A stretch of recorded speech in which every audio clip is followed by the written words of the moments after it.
Olá, eu sou Mauro, técnico do Museu da Eletrônica. Se você está chegando hoje aqui, obrigado porque você vai assistir os vídeos do museu. Eu peço que você se inscreva e ative as notificações e também, se gostar desse vídeo, curta e compartilhe com seus amigos. No vídeo de hoje nós vamos falar sobre as bobinas de FI. De maneira geral, nós vamos entender por que os rádios analógicos tinham bobinas de FI, tem bobinas de FI. Vamos ver nesse vídeo a incrível, a fantástica bobina de FI da Philips. A gente vai justificar o porquê desses elogios em relação a essa bobina. Vamos entender por que os rádios Philips foram considerados os melhores receptores na sua categoria de uso doméstico, não militar, e por que um rádio tão pequeno como esse, como o BR246U que está aqui na bancada, que você já acompanhou o processo de restauração, e se não acompanhou, aqui embaixo vai ficar um link para que você clique e seja levado lá. Nós vamos entender por que um rádio simples como esse, de construção simples, que sequer tem uma válvula amplificadora de RF, por que ele tem um desempenho tão superior a outros rádios que tiveram que, para ter no mínimo esse desempenho, usar uma válvula amplificadora de RF a mais.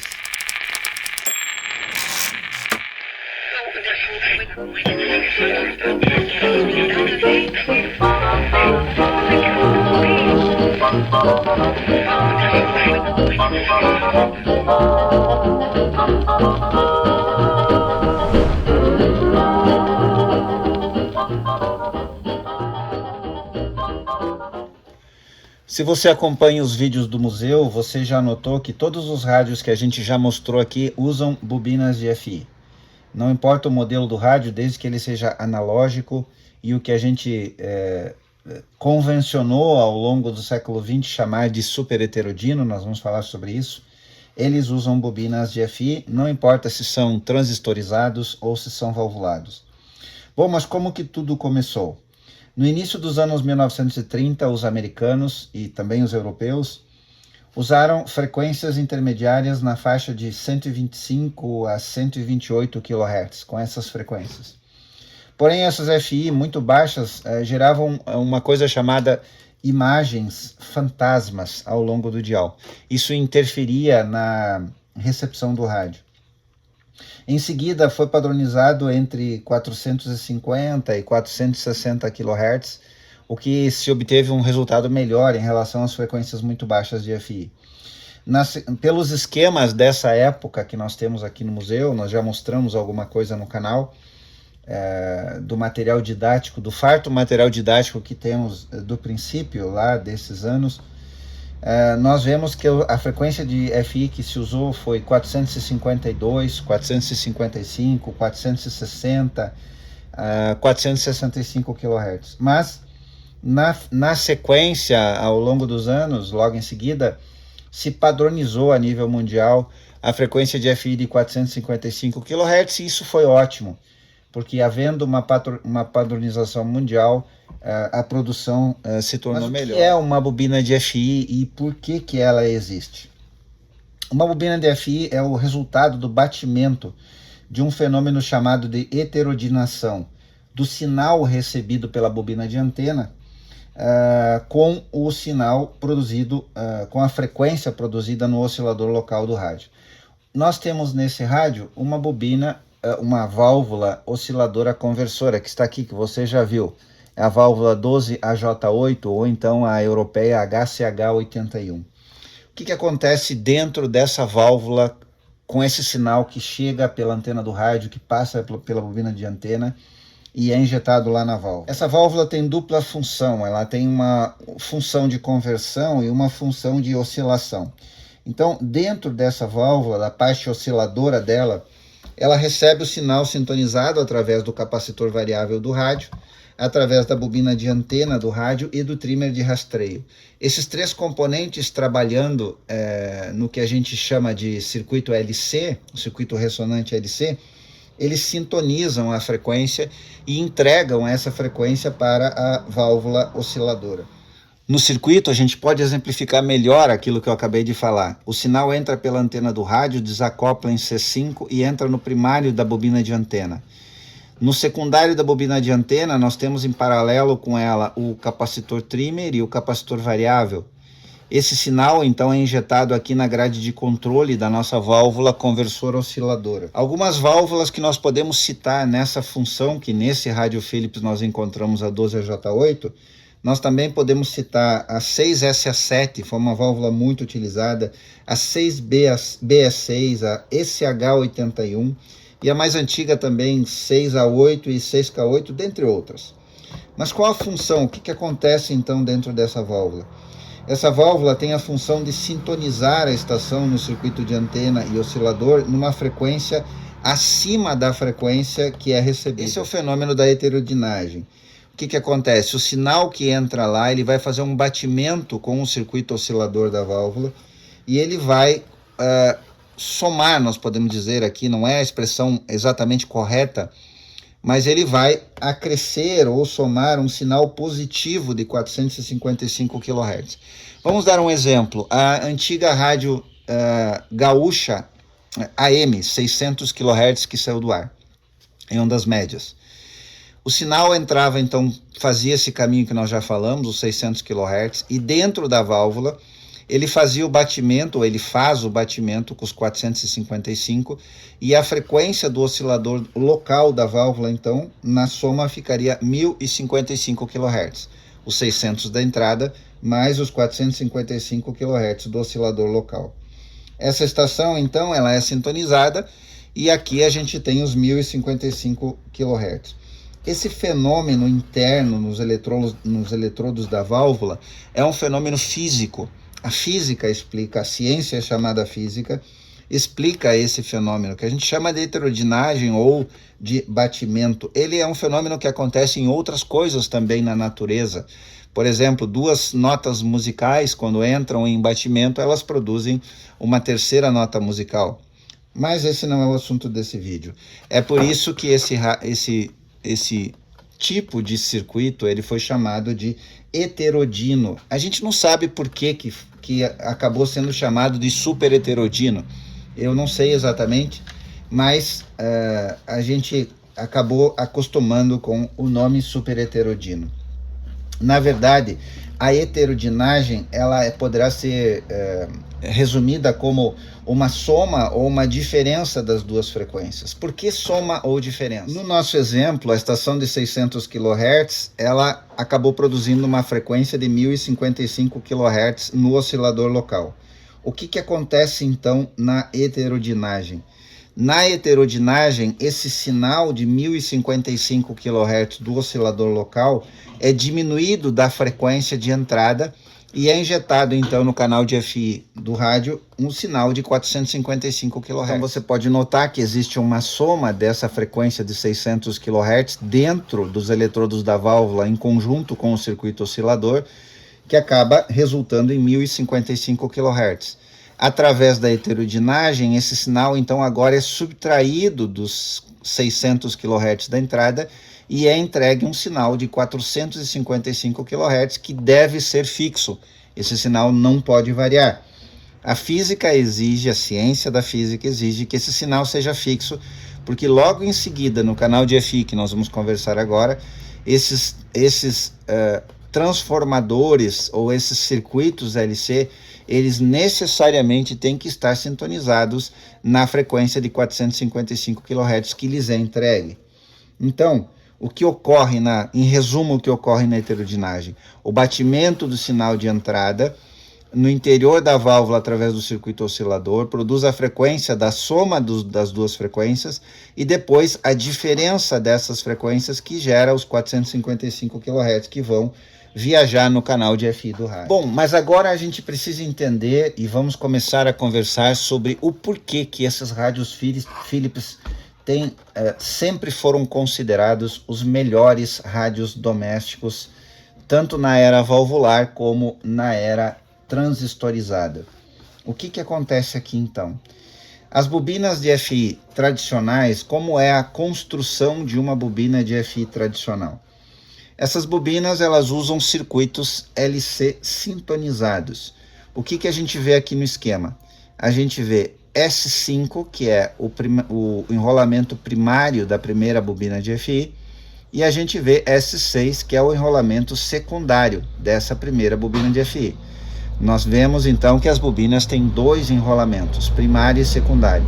Em paralelo com essas bobinas, nós temos no primário C10, que é o capacitor, e C11, que é outro capacitor que fica lá no secundário. O conjunto então do circuito de S5 com C10 e de S6 com C11 forma o circuito sintonizado da bobina de FI. Aqui em cima, essas três linhas com essas setas nos mostram que esse tipo de bobina tem um núcleo ajustável. Existiram, principalmente anteriores a 1950, rádios com núcleo de ar, não existia o núcleo de ferrite, e eles eram sintonizados através de um capacitor trimmer. Mais tarde, a partir de 1950, isso se convencionou e as bobinas ganharam, então, núcleos de ferrite ajustáveis. Mas como essa bobina, então, funciona? Como é o fenômeno físico e o que acontece com o sinal que entra nessa bobina? O primário cria um campo eletromagnético e esse campo ele é ressonante e ajustado em 455 kHz. Esse campo, então, ele vai induzir no secundário um outro campo eletromagnético. E esse é o resumo do funcionamento desse sinal que chegou lá, entregue pela nossa válvula conversor osciladora no primário da bobina e sai no seu secundário e é entregue, então, logo na primeira válvula amplificadora, na grade de controle da primeira válvula amplificadora de FI do rádio. E assim segue o seu sinal, encontrando a próxima bobina de FI. Mas agora, o que faz uma bobina de FI ser melhor ou ser pior e ter um resultado melhor ou pior em relação a qualquer outro rádio que nós podemos se referir na história dos rádios analógicos? Bom, quando algo é fabricado com componentes de muita qualidade, e logo nós vamos explicar isso, o resultado será excelente. É uma lógica, se o processo industrial for de altíssimo padrão, se forem usados insumos, produtos, elementos que produzem componentes de alta qualidade, é evidente que nós teremos o resultado final. No resultado final, nós teremos um receptor de alta qualidade. Isso é uma lógica. O rendimento, se for um circuito projetado com componentes de altíssima qualidade, é lógico que o rendimento vai ser muito maior. No caso da bobina aqui que a gente está se referindo, da bobina Philips, se nós olharmos para o C10 e o C11, nós vamos ver dois capacitores que aqui a gente sabe que são capacitores de altíssima qualidade. Logo a gente vai falar os detalhes sobre ele.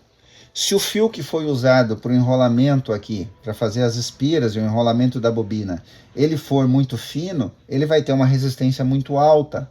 Se a forma do enrolamento não for bem feita, não for a ideal, também não terá o melhor resultado. Se a permeabilidade magnética dos núcleos que estão aqui dentro nas bobinas não for extremamente alta, então o resultado, e por que a gente pode afirmar que essa bobina de FI é superior ou muito superior a outras bobinas que já foram fabricadas? Porque no conjunto geral, a engenharia da Philips lá dos anos 1950 optou por usar o melhor. Optou por usar o fio LITS de altíssima qualidade, optou por usar o enrolamento de melhor resultado, que a gente vai ver daqui a pouco, e optou por usar, logicamente, núcleos de ferrite da melhor ou da mais alta permeabilidade que existia na época. E aí a gente agora pode se referir a uma coisa chamada fator Q, que vem da palavra em inglês quality, que significa a qualidade da bobina. Bom, existiu um equívoco na tradução desse termo. No Brasil ele foi chamado de fator de mérito. Isso está errado, é uma tradução errada. Não existe mérito em algo inanimado, em algo que não tem vida. É uma bobina, é um componente eletrônico. Para se falar em mérito, se refere a pessoas. Pessoas, seres vivos, têm méritos. Bom, mas aqui então, fica bem entendido que a expressão correta é fator de qualidade. É por isso que talvez você já ouviu nos vídeos do museu e não entendeu o que é o fator Q. E o resultado do fator Q é direto, é diretamente proporcional.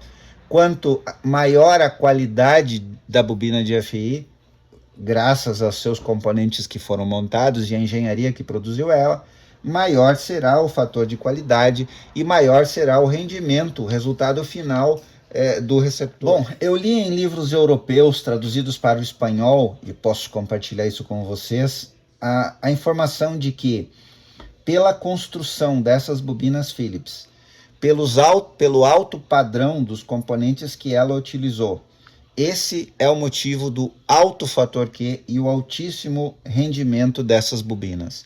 Bom, mas a bobina é responsável sozinha pelo sucesso do rendimento do rádio? Não.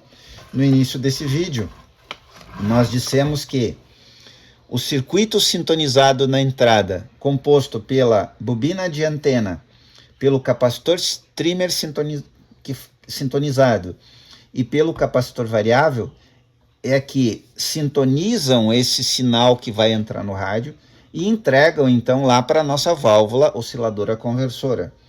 E agora a gente tem que falar de um componente que é primordial, que ele é absolutamente necessário para o sucesso desses rádios da Philips. O capacitor variável da Philips, e aqui ela optou por fazer as aletas móveis e as fixas de latão. Você já notou que a cor aqui é diferente, não é alumínio, totalmente diferente daqueles capacitores variáveis que você costuma ver em rádios analógicos. O latão, ele tem um rendimento superior ao alumínio, e é por isso que a Philips usou isso aqui. O circuito LC da bobina de antena usa um fio Litz de excepcional qualidade. Então aqui a gente já vê que o sinal que está entrando no rádio através da antena, ele já é tratado com elementos eletrônicos ou componentes eletrônicos que têm um nível de construção superior. Um excelente bobina de antena com fio Litz de altíssima qualidade, um capacitor variável de latão que se mostrou e é o melhor material para fazer as placas móveis e fixas do capacitor. Um dos fatores também que tornou esse capacitor variável ser considerados, que levou esse capacitor a ser considerado um dos melhores que já foi fabricado, é o dielétrico que eles optaram em usar para fazer os contatos das placas fixas. O convencional que você está acostumado a ver são os dielétricos de fibra. E se você não viu isso ainda, não prestou atenção, pegue qualquer capacitor variável que você encontra e você verá nos rádios o dielétrico aqui de fibra. Aqui não. A Philips optou por usar porcelana ou vidro. A porcelana ou vidro como dielétrico apresenta um resultado muito superior a simplesmente usar a fibra normal. Isso eleva o nível desse capacitor variável como praticamente único. Eu não conheço registro de outro capacitor variável na história da eletrônica antiga que tenha essas características. Placas de latão, dielétricos, claro, isso já existiu em outros, sim, dielétricos de vidro, isso não é novidade, ou porcelana, mas esferas de porcelana. E isso leva então esse capacitor variável da Philips a um nível de ser chamado como o melhor capacitor variável de todos os tempos. Agora que nós já entendemos que o conjunto é que faz esse rádio ter o nível que ele tem, o conjunto da bobina de antena com fio Litz de altíssima qualidade, com núcleo de ferrite de alta permeabilidade, com enrolamento, com maior rendimento, somado com o trimmer, que vai fazer no circuito sintonizado LC de antena, somado com a altíssima qualidade do capacitor variável, agora nós recebemos então, depois da heterodinagem, o sinal nas bobinas de FI.